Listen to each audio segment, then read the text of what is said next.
Vikings இந்த name கேள்விப்பட்டிருக்கீங்களா? யூரோப்ல Scandinavian countries, அதாவது ஸ்வீடன், நார்வே, டென்மார்க், இந்த மாதிரி ஸ்காண்டினேவியன் கண்ட்ரிஸ் இது ஆர்டிக் கடலுக்கு பக்கத்துல இருக்குது. அதாவது எக்ஸ்ட்ரீம் கோல்டு ரீஜன்ஸ், யூரோப்போட தலையில இருக்கிறது. ஸோ இந்த இடத்துல தான் இந்த வைக்கிங்கிறவங்க வசிச்சாங்க. இது கிபி 750, அதாவது 8th செஞ்சுரி அப்படிம்போம். நம்மளோட இப்ப இருக்கிற இதுல இருந்து பாத்தீங்கன்னாக்க ஒரு 1200 வருஷம் முன்னாடி இருக்கிற ஸ்டோரி தான் இந்த வைக்கிங்ஸ். இவங்க என்ன பண்ணாங்கன்னாக்க ஆடு மேடு மேய்ச்சிக்கிட்டு அழகா ரொம்ப ஹாப்பியா இருந்தாங்க அவங்களோட ஊர்ல. ஸ்வீடன், நார்வே, டென்மார்க் இது எல்லாத்துலயுமே 150ல இருந்து ஒரு 790 வருஷம் வரைக்கும் பாத்தீங்கன்னாக்க அவங்க நிம்மதியா சேஃபா லிவபிளா இருந்தாங்க. அப்புறம் என்ன ஆச்சுனாக்க காலப்போக்குல மக்கள் தொகை பெருக்கம் அதிகமாச்சு. மக்கள் தொகை பெருக்கம் அதிகமான உடனே அவங்களுக்கு ஒருவேளை சாப்பாட்டுக்கு ரொம்ப கஷ்டப்பட்டாங்க. ஏன்னா ஸ்காண்டினேவியன் கண்ட்ரியோட டோபோகிராஃபி பார்க்கணும். டோபோகிராஃபிங்கிறது அந்த ஊர் கிளைமேட் எப்படி இருக்குது என்னன்னு. இப்ப இதுல பாத்தீங்கன்னாக்க நார்வே பாத்தீங்கன்னா கம்ப்ளீட்டா மவுண்டைன்ஸ், ஒரே மலை இருக்கிற ஏரியா தான் நார்வேஸ். ஆனா ஸ்வீடன்ல பாத்தீங்கன்னாக்க ஒரே டென்ஸ் ஃபாரஸ்ட், ஒரே காடு, ஓகே, அடர்த்தியான காடு. அதுதான் ஃபுல் அண்ட் ஃபுல் நமக்குள்ள இருக்கும். அடுத்தது இங்க பாத்தீங்கன்னா டென்மார்க், அது கீழே காட்சிருக்காங்க பாத்தீங்களா, டென்மார்க். அது பார்த்தா ஒரே மண்ணு இல்லைன்னா மண் சார்ந்த இடம் இதுதான் இருக்கும். ஸோ இந்த 3 கண்ட்ரிலையும் பாத்தீங்கன்னாக்க ஒரு வாழ்வாதாரம்னு இருக்கிறதுக்கு ஒண்ணுமே கிடையாது. அதனால இந்த வைக்கிங்குக்கு என்ன பண்றதுன்னே தெரியல. அப்பதான் அவங்க கையில் எடுத்தது கொள்ளை. அவங்க என்ன பண்ணுவாங்கனாக்க ஷிப்பை எடுத்துக்குவாங்க. அவங்களோட வைக்கிங்கோட ஷிப் அப்படி பாத்தீங்கன்னாக்க ரொம்ப ஆச்சரியப்படுவீங்க. எப்படி இருக்கும்னாக்க ஒரு டிராகன் முன்னாடி ஒரு டிராகன் மாதிரி இருக்கும். அதை கட்டிக்குவாங்க. பெரிய பெரிய பாய்மர படகு போட்டுட்டு நிறைய துடுப்பு, 2 சைடும் துடுப்பு போட்டுட்டு அவங்க பாட்டுக்கு ஒரு 10-15 பாய்மர கடப்பு எடுத்து கிளம்பிடுவாங்க. கிளம்பிட்டு பக்கத்துல இருக்கிற இங்கிலாந்து, அயர்லாந்து இங்க போய் இறங்கி அங்க இருக்கிறத கொள்ளை அடிச்சு அவங்கள்ட்ட இருக்கிற சொத்து, உணவுப் பொருட்கள், ஆளுங்களை எல்லாத்தையும் கடத்திக்கிட்டு மறுபடியும் ஸ்வீடன், நார்வே, டென்மார்க்ல செட்டில் ஆயிடுறது. அப்புறம் அவங்க எல்லாம் அங்க இருக்கிற கொள்ளை அடிச்சு வந்ததெல்லாம் கரைஞ்ச உடனே மறுபடியும் கிளம்பி போயிட்டு இந்த 3 ஊர்ல பக்கத்துல ஊர்ல போயிட்டு கொள்ளை அடிச்சுட்டு இப்படியே அவங்க பொழுது ஓடிக்கிட்டே இருந்துச்சு. அப்படி பண்ணிட்டு இருக்கப்ப கொள்ளை அடிக்கிறப்பதான் ஒரு டைம் என்னாச்சுனாக்க அவங்களோட படகு திசை மாறி ஒரு இடத்துல போச்சு, ஒரு புது லேண்ட். எப்பவுமே என்ன பண்ணுவாங்கனாக்க ஸ்வீடன், நார்வேல இருந்து கிளம்புனாங்கனாக்க அப்படியே நேரா சவுத்துல போயிட்டு சவுத்துல வெஸ்ட்டுக்கு போவாங்க. அதுதான் நமக்கு இங்கிலாந்து அந்த அயர்லாந்து இருக்கிறது. ஆனா இந்த டைம் என்னாச்சு, அடிச்ச காலத்துல அவங்க ஸ்லைட்டா ஒரு நார்த்ல போச்சு. சோ கார்டர்னு ஒருத்தர் ஓட்டிட்டு போயிருக்கிறப்ப நார்த்ல போச்சு. அவரு ரொம்ப தூரம் போனோம்னா ஒரே பனியா இருக்கிற ஒரு தேசத்தை பார்த்தாரு. பார்த்த உடனே அவருக்கு பயம் வந்துச்சு. யாருமே இல்லையே அப்படின்னு சொல்லி திரும்பி வந்துடலாம்னு சொல்லி திரும்பி வந்துட்டு அவங்க ஊரு ஃபுல்லா சொல்றாரு. இவர் ஒரு நார்வேக்காரர். அதே மாதிரி இன்னொருத்தர் அதே டைம் பீரியட்ல உங்களுக்கு பாத்தீங்கன்னாக்க ஒரு 860 to 870 அந்த ரேஞ்சில 9th செஞ்சுரி அப்ப பாத்தீங்கன்னா நடோடர் அப்படின்னு ஒருத்தர், ஃப்ளோக்கின்னு ஒருத்தர். இவங்க எல்லாமே பாத்தீங்கன்னா கார்டர், நடோடர், ஃப்ளோக்கி இவங்க எல்லாமே நார்வே, ஸ்வீடன்ல இருக்கிற வைக்கிங்ஸ் தான். இது மாதிரி இவங்க திசை மாறி இந்த ஒரு ஐலண்ட பார்த்து பயந்துட்டு திரும்பி வந்துடுறாங்க. வந்துட்டு இவங்க சொல்லிடுறாங்க, இது மாதிரி நாங்க போனோம் பார்த்தோம், ஆனா நெருங்கல, பயங்கர குளிரா இருந்துச்சு, ஒரு பயமா இருந்துச்சு, திரும்பி வந்துட்டோம் அப்படின்னு சொல்லிடுறாங்க. இது இப்படி இருக்கிறப்ப உங்களுக்கு நார்வே அரசர் ஹெரால்டு என்ன பண்றாருன்னா ஒரு அரசவையில ஒரு விசித்திரமான வழக்க விசாரிக்கிறாரு. இது எப்பனாக்க 870, அதாவது 870 வருஷத்துல விசாரிக்கிறாரு. அப்ப இங்கோல்ஃபர் ஜெரால்ஃப் அப்படின்னு சொல்லி 2 பேர் ஃப்ரெண்ட்ஸ், அவங்க மேல ஒரு பிராது வருது நார்வேல. இது மாதிரி இவங்க ஒரு கொள்ளை அடிச்சுட்டு ஒரு கொலை பண்ணிட்டாங்க அப்படின்ட்டு. அப்பெல்லாம் பாத்தீங்கன்னாக்க கொள்ளையெல்லாம் கொசு அடிக்கிற மாதிரி. நார்வே அரசர் என்ன பண்ணாருனாக்க அந்த ஹெரால்டுங்கிறவரு இவங்களை விசாரிச்சு இவங்களை நாட்டை விட்டு ஒதுங்கி போங்க அப்படின்ட்டாரு. அதுதான மேக்ஸிமம் தண்டனை அந்த காலத்துல கொடுக்கறது. நாட்டை விட்டு நாடு கடத்துதல் ஆர் நாட்டை விட்டு ஒதுக்கி வைத்தல். இவங்க ஒன்னும் என்ன பண்றாங்க, இவங்க ஒன்னும் ரொம்பலாம் ஒரி பண்ணிக்கல. என்னடா ஊர் இது நார்வேல, ஏற்கனவே சாப்பாடுக்கு நம்ம ஜிஞ்சி அடிச்சுட்டு இருக்கிறோம், ஒருவேளை சாப்பாடே கிடைக்க மாட்டேங்குது, கொள்ளை அடிச்சு தான் பண்ணிட்டு இருக்கிறோம். இதுல இந்த அரசர் வேற நம்ம இப்படி சொல்லிட்டாரு, டோன்ட் கேர். சோ அப்ப அவங்களுக்கு என்ன ஒரு தைரியம்னாக்க இந்த கார்டர், நாடோடர், ஃப்ளோக்கி இவங்க எல்லாம் சொன்னதை வச்சுட்டு ஏதோ ஒரு தேசம் இருக்குது, வா ஒரு 10-15 பேரை நம்ம கூட்டிக்கிட்டு ஷிப்ல போயிட்டு நம்ம அதை கண்டுபிடிப்போம்,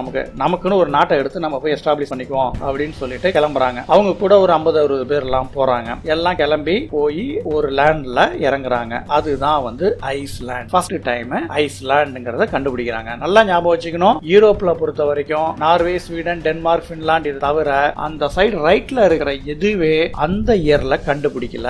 நம்ம கொலம்பஸ் நம்ம அமெரிக்காவை கண்டுபிடிச்சது நம்ம சொல்றது கூட 1492, அதாவது 15th செஞ்சுரி. நம்ம இப்ப பேசிட்டு இருக்கிறது 8th செஞ்சுரி. ஓகே, அது நல்லா ஞாபகம் வச்சுக்கோ.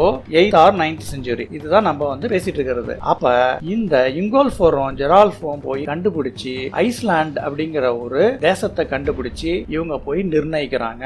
சோ இத நிர்ணயம் பண்ணிட்டு அங்க இருக்கிறதுல கொஞ்சம் கொஞ்சமா அந்த ஊரை டெவலப் பண்ணி அவங்க வந்து எஸ்டாப்ளிஷ் பண்ணிடுறாங்க. இப்படி பண்ணிட்டு இருக்கிறப்ப கிபி 982 சரிங்களா, அப்ப அந்த அரசவைக்கு ஒரு வினோத வழக்கு வருது. அதாவது எரிக் தி ரெட் அப்படிங்கிறவர், இவங்க எல்லாமே நார்வேல இங்கோல்ஃபோர்ல கூடயே வந்தவங்க, இங்க செட்டில் ஆனவங்க ஐஸ்லாண்ட்ல. சோ இங்க வந்து அவங்க முன்னாடி ஒரு வழக்கு வருது. இது மாதிரி எரிக் தி ரெட்ங்கிறவரு ஒரு கொலையில வந்து இன்வால்வ் ஆயிட்டாரு, அது வந்து அவரும் ஒத்துக்கிட்டாரு அப்படின்னு சொன்ன உடனே வழக்கம் போல அந்த காலத்து முறைப்படி நாட்டை விட்டு ஒதுக்கி வை அப்படின்னு சொல்லிட்டாங்க. எரிக் தி ரெட் என்ன பண்ணாரு அப்படின்னா, ஒன்னும் கண்டுக்கல, தான் ஃபேமிலி எல்லாம் கூப்பிட்டுக்கிட்டாரு, அது கூட இருக்கிறவங்களையும் கூப்பிட்டுக்கிட்டு ஓகே நமக்கு வேற வழி இல்ல, நம்மள ஒதுக்கி வச்சிட்டாங்க, நம்ம வந்து வேற நாட்டை ஏதாவது தேசத்துக்கு தேடி கண்டுபிடிப்போம், நம்ம நார்வேல இருந்து வந்து இதை கண்டுபிடிச்சோம், இது மாதிரி வேற ஒண்ணு கண்டுபிடிக்க முடியாதா அப்படின்னு சொல்லிட்டு அவர் படகெல்லாம் எடுத்துட்டு அப்படியே கிளம்புறாரு. நார்த்ல போனா ஒரு ஐஸா இருக்குது, ஒரே ஐஸா இருக்குது. அங்க போய் இறங்குறாங்க. அங்க போய் அவங்க போய் எஸ்டாப்ளிஷ் பண்றதுதான் கிரீன்லாண்ட். அவர் போன உடனே என்ன பண்ணாரு, ஒரு ஐஸா இருக்குது, இதை போய் சொன்னோம்னாக்க நம்ம ஜனங்க எல்லாம் பயப்படுவாங்க, நாளைக்கு நம்ம யாராவது மறுபடியும் போயிட்டு ஐஸ்லாந்துல போய் கூட்டிட்டு வந்தாலோ நார்வேல இருந்து கூப்பிட்டு வந்தாலும் வர மாட்டாங்க, அதனால இதுக்கு வந்து ஒரு கிளுகிழுப்பா பேரை வைப்போம்னு சொல்லி தான் நாங்க போய் பார்த்தது எல்லாம் ஒரு கிரீனா பச்சை பசேன்னு இருந்துச்சுன்னு சொல்லி கிரீன்லாண்ட் அப்படின்னு ஒரு பேரை வைக்கிறாரு. அட்ராக்ட் பண்றதுக்கோசரம் மீதி பேரை எல்லாத்தையும் நம்ம வந்து செட்டில்மெண்ட்டுக்கு கூட்டி வரணும், இங்க காலனைஸ்ங்கிறதுக்கு. இங்கதான் நீங்க வந்து ஒன்னு பாராட்டணும், அப்ரிசியேட் பண்ணணும். மீதி இருக்கிற யூரோப்பியன்ஸை விட இவங்க ஏன் டிஃபரெண்ட்னாக்க, இவங்க எல்லாருமே வந்து ஒரு புது தேசத்தை போய் நம்ம நிர்ணயிக்கணும்னு ஆசைப்பட்டாங்களே ஒழிய ஏற்கனவே இருந்ததை வந்து அடிச்சு நம்ம ஒரு காலனி ஆதிக்கம் பண்ணணும்னு அவங்க நினைச்சு பார்க்கவே இல்லை. இப்ப இருக்கிற கொலம்பஸா இருக்கட்டும், இல்ல வாஸ்கோடகாமாவா இருக்கட்டும், இல்ல யாரா இருந்தாலுமே அவங்க போய் ஒரு இடத்த போய் ஆல்ரெடி இருக்கிறத வந்து நம்ம கேப்சர் பண்ணி அங்க இருக்கிற மக்களை அடிமைப்படுத்தி அங்க இருக்கிற வளங்களை சுரண்டுன்னு நினைச்சாங்க. ஆனா இவங்க மட்டும்தான் நம்ம போய் ஒரு புது இடத்தை கண்டுபிடிச்சு புதுசா நம்ம எஸ்டாப்ளிஷ் பண்ணணும் நம்ம உழைப்பால அப்படின்னு வந்து நினைச்சாங்க அட்லீஸ்ட். அதனால இவங்க ரியலி இவங்க வந்து they are the great people. So இப்படியா போய் கிரீன்லாண்ட்ல போயிட்டு அவங்க போய் எஸ்டாப்ளிஷ் பண்ணி நல்ல ஜாலியா லைஃப வந்து ஓடிட்டு இருக்காங்க. ஃபர்ஸ்ட் இனிஷியலா கஷ்டமா இருந்துச்சு, அப்புறம் அவங்க பழகிக்கிட்டாங்க. நல்ல வேர்ல்டுலயே பெஸ்ட் சாலமன் ஃபுட் கிடைச்சிச்சு, மீன், அதை வச்சு அவங்க கொஞ்சம் கொஞ்சமா அந்த ஏரியாவை டெவலப் பண்ணி இருக்கிறாங்க. அப்பதான் கொஞ்ச நாளைக்கு அப்புறமேட்டுக்கு அந்த எரிக் தி ரெட்னு சொல்றோம் இல்லையா, அவரோட பையன், ரெண்டாவது பையன், அவரோட பேரு லைஃப் எரிக்சன் பேரு. அந்த காலத்தெல்லாம் பாத்தீங்கன்னாக்க ஒரு பையன் புரண்டாங்க அப்படின்னாக்க அவங்க கூட வந்து சன்னு ஆட் பண்ணிக்குவாங்க. இப்ப எரிக் இருக்கிறாரா, அவரோட சன் எரிக்சன், அவருக்கு முன்னாடி ஃபர்ஸ்ட் நேம் லைஃப் அப்படிங்கிறது அந்த பையனோட ஸ்பெசிபிக் நேம். இப்ப நம்ம சொல்லணும் இல்லைங்களா, குப்புசாமியோட பையன் கோவிந்தசாமியோட பையன் வந்து முனியாண்டி அப்படின்னு சொல்ற மாதிரி ஈஸியா தெரியணுங்கிறதுக்காக அந்த காலத்துல யார் யாரெல்லாம் பேர் இருக்காங்களோ அவங்களோட அப்பாவோட பேர் கீழே சன்னு ஆட் பண்ணிக்குவாங்க.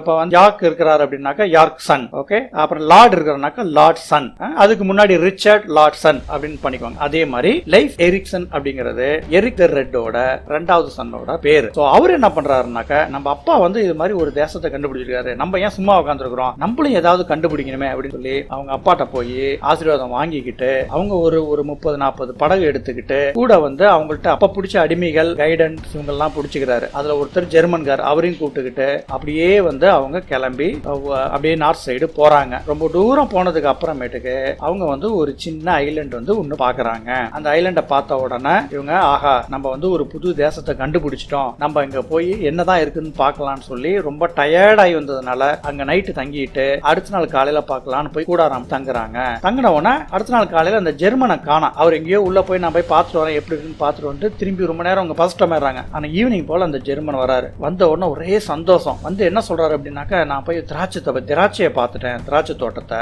அப்படின்ட்டு. இவங்களுக்கு எல்லாம் வந்து முன்ன பண்ண திராட்சையே பார்த்தது கிடையாது. ஏன்னா இவங்க ஏரியா எல்லாமே வந்து ஒன்லி ஐஸ் காடு இது மாதிரிதான். திராட்சை வளரணும்னாக்கா அதுக்கு வந்து ஒரு நல்ல சீதோஷ்ண நிலைமை இருக்கணும். அது ஜெர்மன்காரன் பார்த்ததுனால அவங்களுக்கு தெரியும், ஏன்னா திராட்சையில இருந்து தான் ஒயின் எடுப்போம் நமக்கு. அதை பார்த்த உடனே இந்த லைஃப் எரிக்சன்ஸ்க்கு சந்தோஷம், ஆகா இங்கதான் நம்ம அதை கண்டுபிடிச்சிட்டோம். சோ என்னடா அது ஒரு விசித்திரமான தேசமா இருக்குது, நம்ம ஊர் மாதிரி நம்ம ஐஸ்லாந்து கிரீன்லாந்து மாதிரி ஒரே வந்து பனியாவே இல்லையே, ஒரு 6 மணி நேரம் 7 மணி நேரம் சன் தெரியுது. இப்போ வந்து ஆல்மோஸ்ட் வந்து நம்ம கோல்டு சீசன் தான், இருந்தாலும் வந்து சன் அடிக்குது, நல்ல வாட்டர் நல்ல டேஸ்டியா இருக்குது. அதனால இது போதா குறைக்கு இப்ப வேற நமக்கு திராட்சை வேற சொல்லிட்டாரு. சோ இதுக்கு பேர் வந்து wine land or win land அப்படின்னு பேரை வச்சுட்டாரு. பேரை வச்சு